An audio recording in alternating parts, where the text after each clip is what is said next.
I've given up giving prices to people because people on the internet, they're just not nice. And so you get, oh, Raoul says this, so-and-so says that, it didn't do that. So I'll phrase it a different way, is we're seeing a much earlier ramp in the cycle than we've seen in the past, which is very interesting. It's very rare to be this strong this early in the cycle. Now, we are front-running some of the capital flows, and so there's probably some correction that happens by the rumor sell the fact. But I think if the space continues like this and we start getting monetary easing and the other conditions that tend to jumpstart the business cycle again, then we should see a very strong 2024 and most likely a strong 2025. Hi, everyone. Welcome to Unchained, your no-hype resource for all things crypto. I'm your host, Laura Shin, author of The Cryptopians. I started covering crypto 8 years ago, and as a senior editor of Forbes, was the first mainstream media reporter to cover cryptocurrency full-time. This is the December 8th, 2023 episode of Unchained. Take charge of your trading journey with Femex. Enjoy extra returns through staking and experience complete financial freedom. Now is the time to secure your stake in the future. Arbitrum's leading Layer 2 scaling solution offers you ultra-cheap and lightning-fast transactions, all with security rooted on Ethereum. Visit arbitrum.io today. Vaultcraft is your no-code DeFi toolkit for customizing non-custodial automated yield products on any EVM chain. Join the referral program today and start earning rewards. Learn more at vaultcraft.io. Today's guest is Raoul Pal, co-founder and CEO of Real Vision. Welcome, Raoul. Fabulous to be here, Laura. Looking forward to it. So the Bitcoin price is around $44,000, which is more than double from a year ago. On Tuesday alone, it climbed about $2,000. And obviously, one of the main catalysts is the imminent launch of spot Bitcoin ETFs, or I should say the likely imminent launch. So do you agree that spot Bitcoin ETFs will be as significant as the market seems to think? Yeah, let me frame it for people in a way that people might understand it better. So I think many of us know by now that we're building some sort of digital network states. And we've been doing this over time, even over Facebook and all of the other social media. It's moving towards these online societies. And what crypto did was enable digital online societies to also have a system of money and accountability and finance and value transfer and all of this stuff, which is a new layer onto the internet. So we've created, and I've talked about this in the past, a parallel financial system. So let's call that crypto land. In the other world, which we can call fiat world, we have this massive but broken financial system, and people still having to seek returns, and returns have generally been subpar for many in that, and it's difficult to participate. So how does so this new economy, I think of it like an emerging economy, crypto land. So how do economies work? Economies work, GDP growth is driven by population growth, productivity growth, and debt growth. Those are the three components that make GDP grow. So when you go to the fiat world, we've got aging populations and in many countries shrinking. We've got low productivity that may get changed by AI and other stuff, but it's still yet to be proven. But the old population is less productive. And debt growth stopped essentially in 2008. And all new debt growth is really just servicing of old debts. When we go to this new emerging economy, we have population growing at 100% a year, which is the number of active wallets. If you think of it, it had a massive recession in crypto land in 2022, and the population grew 42%. So it's like, okay, this is an amazing thing. So obviously GDP growth is faster. Productivity growth keeps increasing. Things like smart contract was a new increase in productivity for crypto land. Let's say compressed NFTs, maybe what Solana's doing with Firedancer, maybe ZK proofs, all these things are productivity increases. And then debt growth, well, we've just wiped out the debt from the last cycle, so we're going to rebuild debt again this cycle, because that's what humans do. They love a bit of debt. So now what you've got is this new digital economy that's not easily accessible to everybody. Not everybody's got a passport to go there. And then you've got this fiat world. And what this ETF is a trade agreement that fiat world people can go and invest in crypto land without having to be a native. They don't need a wallet, they don't need to self-custody, they don't need any of this stuff that we all go through every day as part of our lives, because we're citizens over there, but they're not. But what they've got is a free trade agreement. So free trade agreements really are all about, where do I get my highest return on capital? So people want to do free trade agreements with India because it's a growing population, large economy. It's the same thing. Fiat world will be saying, well, am I going to get a higher rate of return over in crypto land? In which case, I'll put some of my money at work there. That's why this is important. It's not about a single event of, we're just going to bring RIAs in. It's something much bigger. It's bridging these worlds. And then as the money comes into crypto land, it then finds its way into the other states within crypto land, whether it's Bitcoin land or whether it's ETH land or Solana land or whatever it may be. And it gets reallocated on the risk curve. Some of those are smaller emerging states and some of them are more established. So when people think of it like that, it's just an emerging market that's opening up for people to be able to invest in. I have to say that's the most amazing explanation, partially because for several minutes of it, I was like, I asked him about Bitcoin ETFs. Where is this going? So, yeah, amazing. I totally understand this. And I feel like it's one of those explanations that even non-crypto people will understand, meaning the listeners of the show could use it for their non-crypto friends. One thing that's kind of interesting is, I feel like the previous booms in crypto have traditionally been led by something that was happening kind of native to the crypto space. So in 2013, it was just Bitcoin itself, kind of the world understanding that there could be value there. In 2017, it was initial coin offerings. In 2021, it was NFTs. So this bull market, in my opinion, is starting in a different way. So do you think that this bull market will end up being different, or do you think there will be some kind of tech catalyst to it as well, or how do you think this will play out? Yeah, so again, we've got this foreign direct investment coming in. So where is that capital going to be put to use? And what is going to be the big unlock? My mental model for this particular cycle is the everything, everywhere, all at once cycle. Because if we think about it, $67 billion went into VC, into the space in 2020 and 2021. That money has been given out to founders who are building all sorts of applications and projects and everything else. Some of them will be infrastructure layer, some will be applications layer, and everything in between. And if you see the focus of where most of these teams are working on, it's kind of everywhere. So we're seeing the asset management that the fiat world companies are building on rails from crypto land. So, this is Franklin Templeton. This is all of these people looking at tokenizing real world assets. I think that starts, the first wave of that starts. Then we're seeing at the other far end of the spectrum is everybody's focused on gaming because there's a huge audience there. So somebody's going to crack gaming in some respects. And pretty much every protocol has got teams working on that. We've got in the middle, things like compressed NFTs and Solana, I think are a much bigger deal than people understand because I think it allows for ticketing. And ticketing is at scale consumer application of blockchain, of which you don't need to know it's blockchain, which is what the space has been waiting for. We've seen some attempts at social media and other sides of that. Maybe we'll see more of that. The brands haven't stopped. So we're still seeing the luxury fashion brands in the NFT space. And I think we'll see a continuation of that. We've also seen the car companies, sports teams, and others. So I think that continued space builds out as well. So I think it's more the applications of technologies than technologies. I think we've also got the identity idea that's, there's WorldCoin, there's a few people who've started in that space, and then using zero knowledge proofs, which came around in the last cycle, the applications layer from that. So I'm just thinking it's actually going to be broader than people imagine. And it's going to be more inclusive because we've now got this trade deal, the ETFs, because I think, we've got the Bitcoin one certainly coming, and it's a pretty high chance we'll get the ETH one as well. So between the halving, which is coming up next year, and the approval of spot Bitcoin ETFs, where would you project the Bitcoin price to be at, say, like halfway through 2024 and then at year's end? I've given up giving prices to people because people on the internet, they're just not nice. And so you get, Raoul says this, so-and-so says that, it didn't do that. So I'll phrase it a different way, is we're seeing a much earlier ramp in the cycle than we've seen in the past, which is very interesting. It's very rare to be this strong this early in the cycle. Now, we are front-running some of the capital flows, and so there's probably some correction that happens by the rumor sell the fact.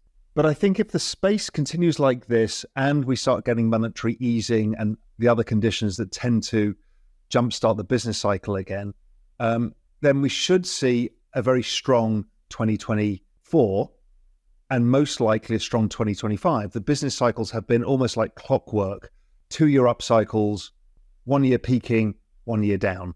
And that corresponds. What's amazing is the Bitcoin halving cycle is the same as the debt refi cycle, which is, I think, what drives everything. It's the same as the election cycle. They're all the same thing.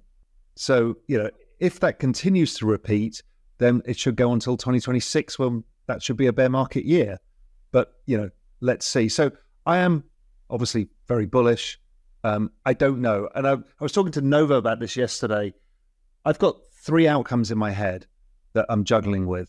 The 60% probability is we have kind of a very traditional cycle, and that pushes, Bitcoin up to the 100,000 to 200,000 range, and, all the other assets accordingly where they are on the risk curve.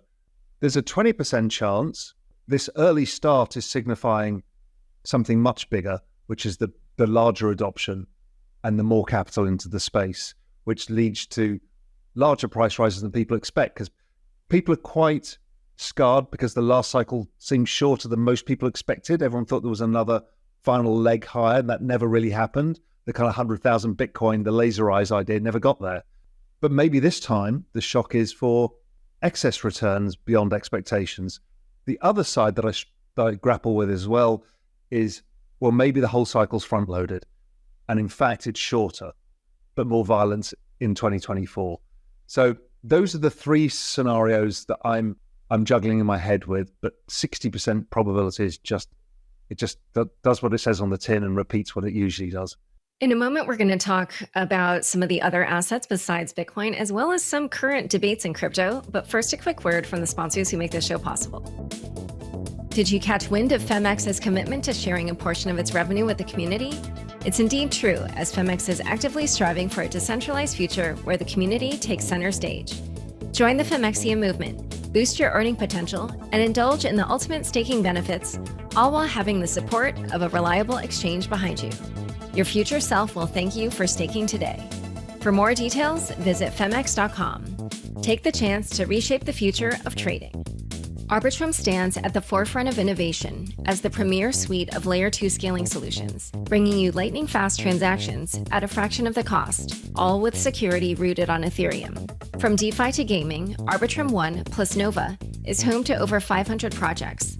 And with the recent launch of Orbit, Arbitrum welcomes you to build your very own tailor-made Layer 3, or an Orbit chain. Propel your project and community forward by visiting arbitrum.io today. Back to my conversation with Raoul. As we discussed, an Ethereum ETF is likely to launch within months after a Bitcoin ETF. Do you think that's going to have a similar or different reception by institutions? That's a good question. For retail, it's just price action, and what's likely to happen is the moment the Bitcoin ETF is launched, the market will focus on front-running the ETH ETF. If the previous front-running made money, they'll do it again. So retail will get very interested. And, ETH's a broad, deep ecosystem, and people are happy to get exposure to it. The institutions, it depends whether they give the yield of ETH in the ETF or not. If not, a lot of the institutions would prefer to own ETH itself, because then they can stake it and get yield. Huh. Because if you don't give them yield, some asset manager who launches the ETF's going to get rich. BlackRock, they'll make all the money because they'll get the ETH staking yield, and they don't give it to the ETF holder. And we've seen that very commonly in ETFs in the past. So I think that's the thing, because when I speak to institutions, they get ETH because it's just like, here's a bet on technology. It's a broader based thing, and we get a yield, so we can just sit on it, which they don't get with Bitcoin, but they understand the Bitcoin story as well. So they understand there's 2 different things here at play. Oh, this is so fascinating. Okay. But yeah, right. Because you were talking to people where you've explained the difference. But do most institutional investors understand the difference between the 2 even before you explain it? Or is it something that's kind of new information for them? I think it's new information, but they will figure this out pretty fast, because the people who are going to add an ETH ETF into their portfolio are reasonably advanced, or their RIAs because they got retail clients who want it. The people who are much more cautious, but they want crypto exposure, will definitely go for Bitcoin. So I think there's a level of sophistication that means that they would most likely ask the question is, how do I get the yield? Okay. In which case, then that ETF might benefit the likes of, or I guess it's not the ETF, but simply that ETF may not have the same reception or rollout in the traditional financial markets, whereas we might see kind of a continued benefit to players like a Coinbase or something. Is that I think that's right. That would make sense to me, but it depends because the markets are pretty quick to arbitrage these things out. So somebody will launch one that gives you half of the yield and eventually you'll get the whole yield. But, I know asset management firms, they'll try their best to keep that themselves because it's a very lucrative product. If they can capture 4 or 5% just by launching an ETF, I mean, that's the holy grail for them. Right. So there's been a debate raging in the crypto community about Ethereum versus Solana. You seem very bullish on both. So can you describe your view on the value proposition for each? So Ethereum is broad, deep, and has no career risk in building on it. So it's the establishment. It's like, if you want to build in this space, that's the easiest place to go. The density of talent, the density of applications, the density of knowledge is immense. So how can you not be bullish on that, right? That's always going to attract people. It's always going to create a rich and vibrant ecosystem. Solana is kind of the new kid on the block, but they've managed to solve one of the problems that ETH was struggling with, which was speed and cost. So two of those they've managed to solve without compromising security. So, okay, that's interesting. So that's why we've seen a lot of people start building on Solana, and we've seen a very, very vibrant ecosystem being built. And so ETH had to solve that with layer twos, essentially. Well, it doesn't have to happen in Solana. But there's two big system developments in Solana that really means that it has to play catch up in value terms, I think. Doesn't mean it has to be the same size as ETH or bigger than ETH. None of those. It's just, the rate of change of value accrual comes quite quickly. One is the compressed NFTs I talked about before. Nobody's got their head around this yet. People are thinking, I can just print a million monkey JPEGs. It's not about that. It's what else can you use a smart contract for? That's really interesting. Secondly, it's FireDancer, which most people aren't aware of yet. But FireDancer is the validator built by Jump Trading that essentially rebuilds Solana in a different language from the ground up. What they've done is double the security by having these two validators on the network. And in testing, it's had 1 million TPS. So this is of an order of magnitude different. Why does 1 million TPS matter? Because Solana's pretty fast as it is. It's because it matters, and why it's being built by Jump Trading is high-frequency traders use fiber optic cables, and their constraint is the speed of light. And they're like, well, if we want exchanges to go decentralized and be able to cope with the traditional financial markets, you're going to need to get to this speed. That's what this is about. And that opens up a whole bunch of use cases. So I see the vibrancy of the Solana developer network. I also think the UX of Solana overall is just nicer. It's just an easier place to hang out. And so, the applications built on Solana just seem just a little bit easier. And so the comparison, Chris Berniski talks about this as well, it's like Android versus Apple. It's like Solana feels like Apple. It's a closed system, but it's very slick, very good, will create great loyalty. Ethereum is much broader, much more open in terms of other things that can be built on top of it. So do you expect one of them to become more dominant? It's too early to tell.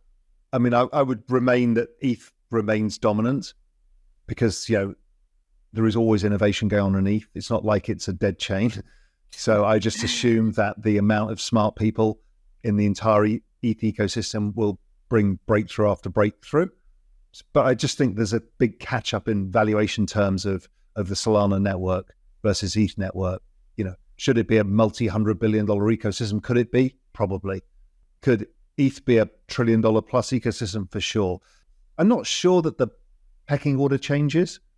although I'm still a bit partial to the ETH flips Bitcoin pecking order because of the number of use cases and network activity measured in different ways. But who knows? Doesn't really matter.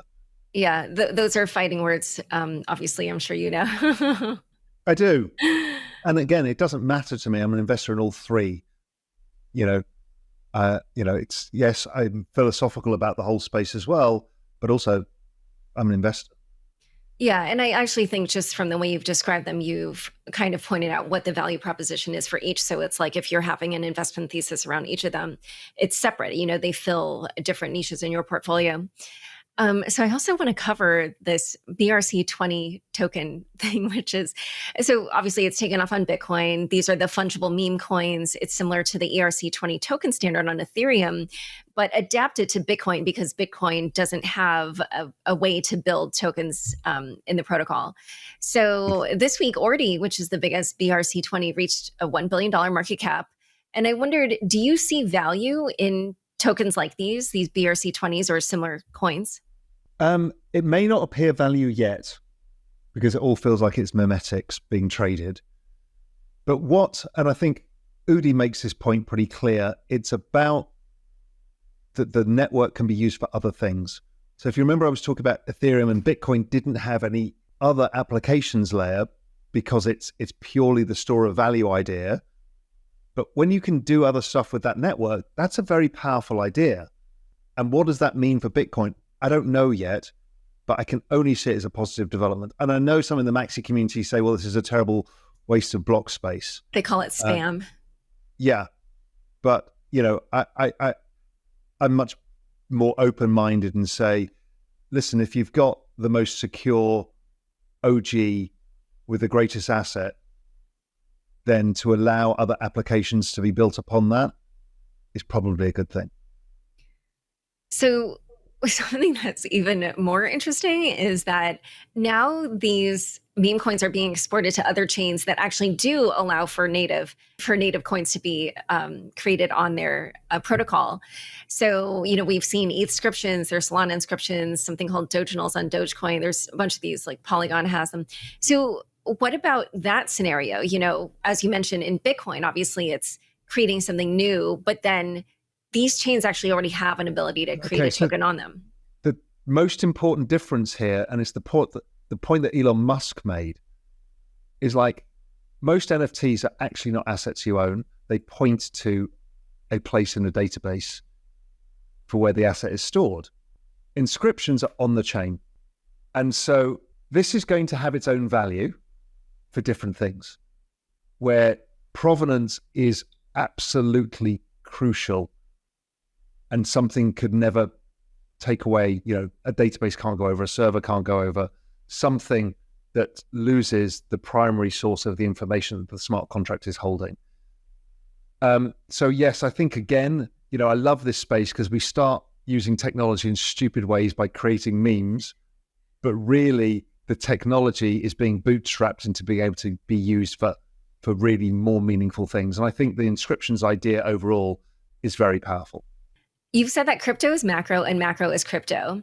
So for, let's say, the next 6 months or so, how do you see the macro picture affecting the crypto markets? Yep. So my crypto markets are forward-looking. So most people are saying, well, we're probably around a recession. We're seeing unemployment go up, blah, blah, blah. Crypto knew about this last year because it's forward-looking. It actually trades on liquidity conditions. And I do a lot of macroeconomic research at my research company, Global Macro Investor. And for us, the liquidity cycle just keeps going for the next 2 years.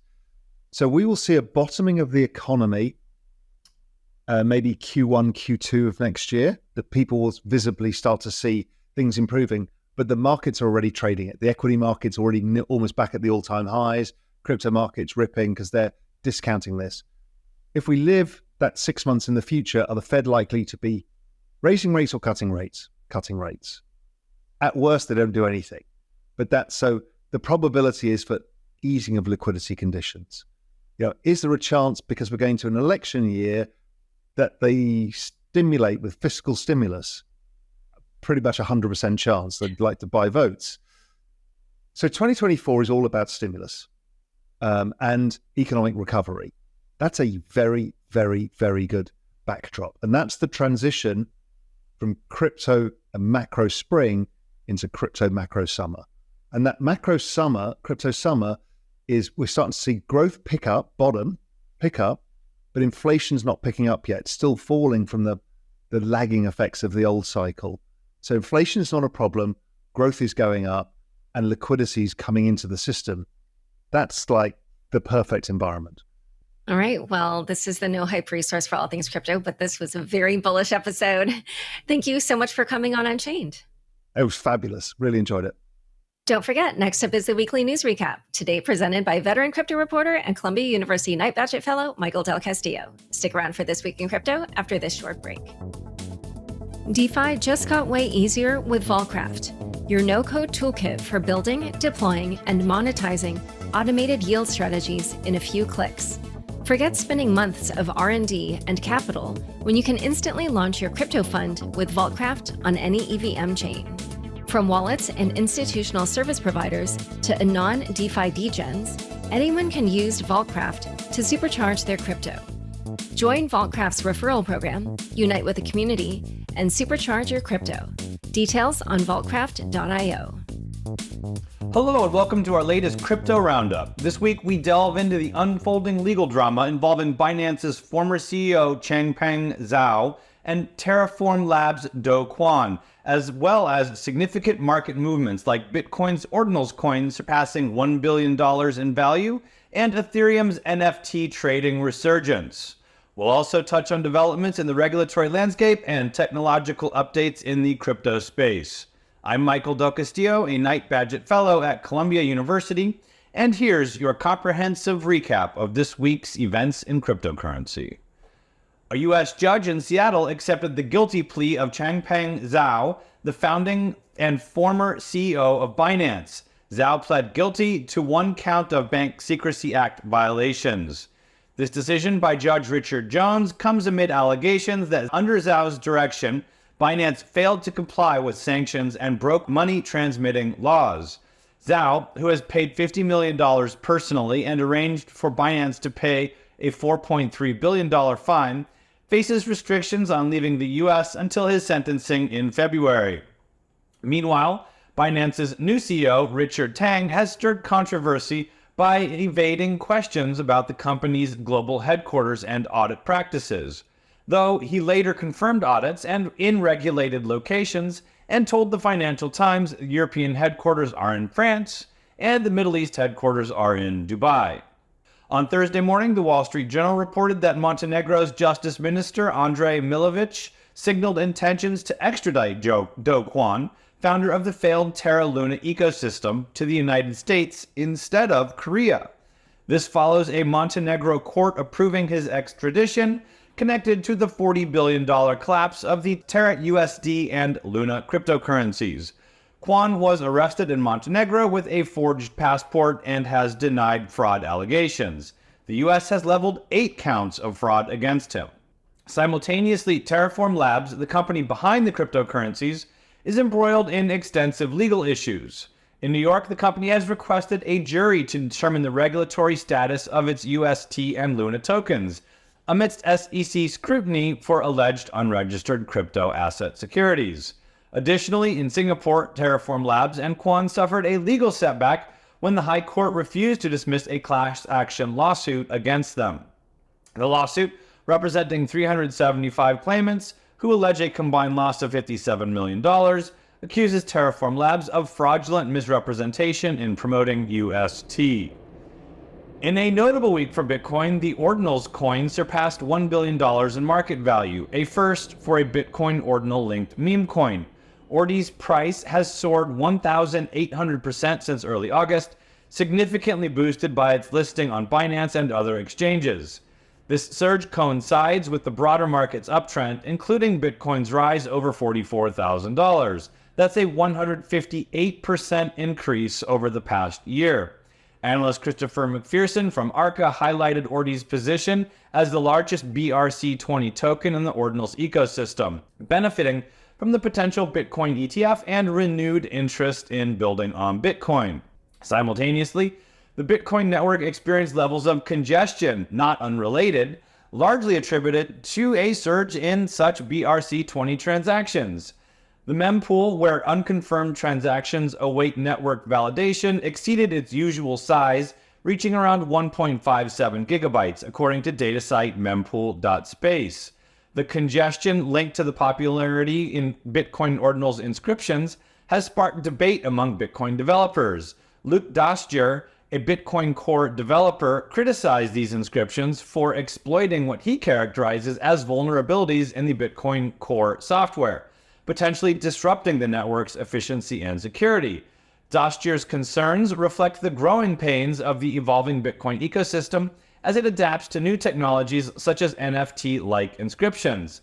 Of course, others think the ability to build on Bitcoin in this fashion is a feature, not a bug. It'll be interesting to see if Core clamps down on the ability.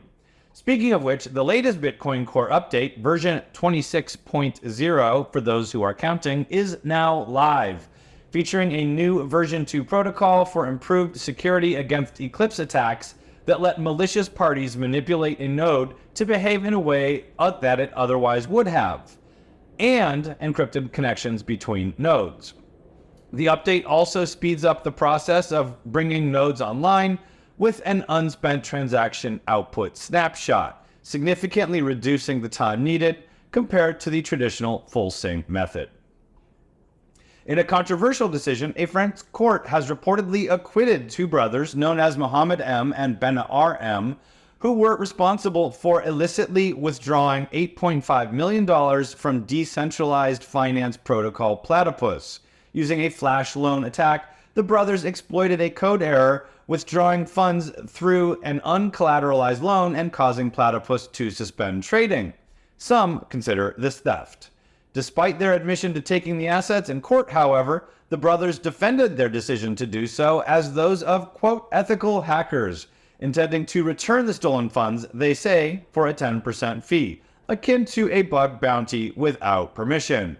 This argument, in fact, swayed the court to dismiss all criminal charges against them.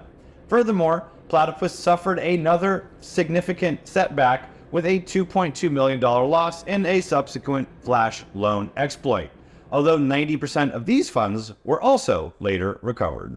On this week's episode of The Chopping Block, white hat hacker Samson, that's SAMCZSUN, criticized the, quote, code is law mantra, which some argued in defense of the hacker's actions. He labeled it as, quote, bullshit, end quote, challenging the notion that such a principle should still be relevant or accepted in today's crypto community. Samson's comments highlight the ongoing debate about the ethics and legality of actions in a decentralized finance space, particularly in light of such high-profile exploits. Deadbox and its associates, embroiled in a lawsuit with the U.S. Securities and Exchange Commission, have requested dismissal of the case. This development follows a court determination that the SEC misrepresented facts to secure a temporary restraining order, freezing Deadbox's assets over allegations of a $50 million fraudulent crypto scheme. The U.S. federal court's reversal of the asset freeze, noting inaccuracies in the SEC's claims, has led to a, quote, show cause order, end quote, against the SEC.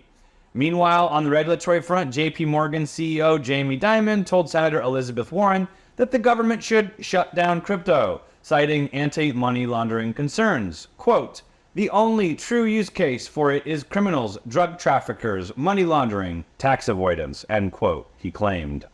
Telegraph was quick to point out a recent report claiming that JP Morgan has been fined $38 billion under Jamie Dimon's watch.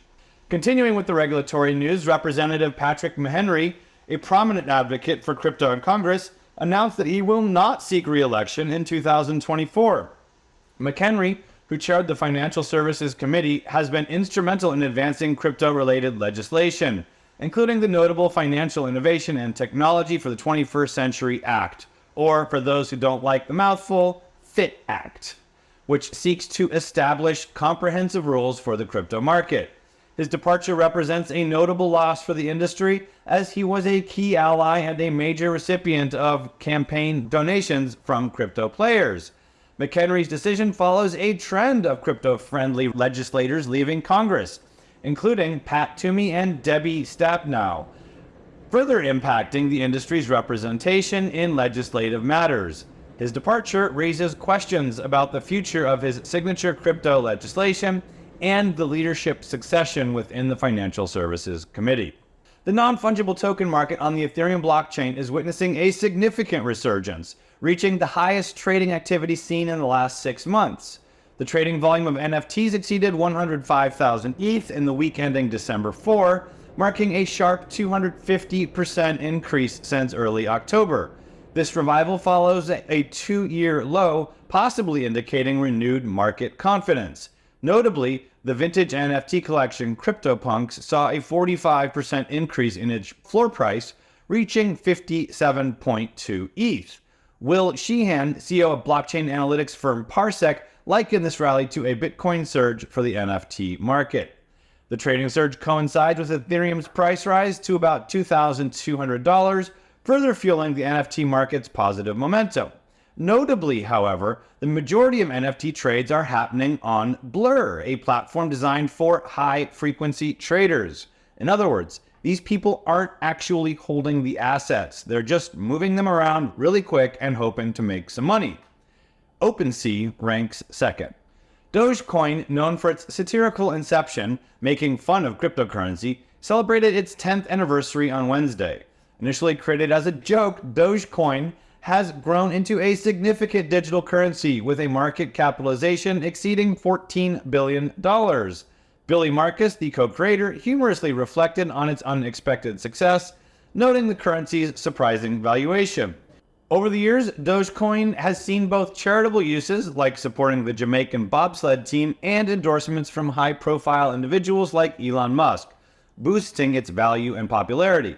Despite a decline from its peak value, Dogecoin maintains substantial liquidity, trading for almost 10 cents with a recent increase in open interest. Coinbase Wallet introduced a feature allowing users to transfer cryptocurrency via links shared on social media platforms like WhatsApp, Telegram, Facebook, TikTok, and Instagram.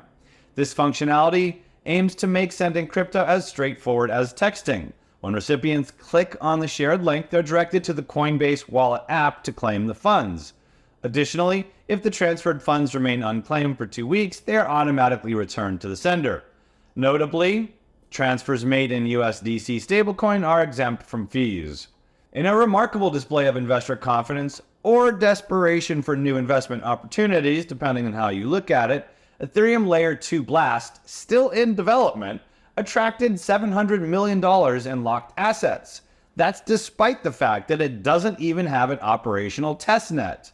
This surge in total value locked places Blast alongside more mature Layer 1 blockchains like Avalanche and Solana in terms of locked value. Blast's appeal stems from its all-too-familiar sounding promise to provide yields and airdrops to depositors. The platform aims to leverage deposits for yield generation through staking and other asset protocols, with supposedly automatic returns to users.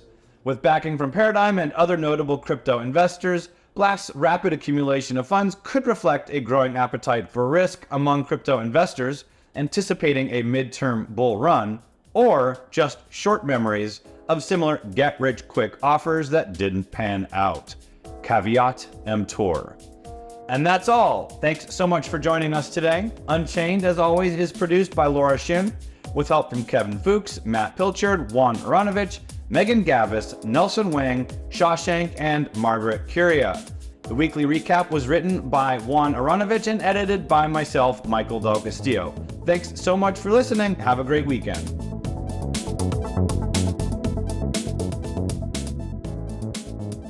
Unchained is now a part of the CoinDesk Podcast Network. For the latest in digital assets, check out Markets Daily, 7 days a week, with new host Noel Atchison. Follow the CoinDesk Podcast Network for some of the best shows in crypto.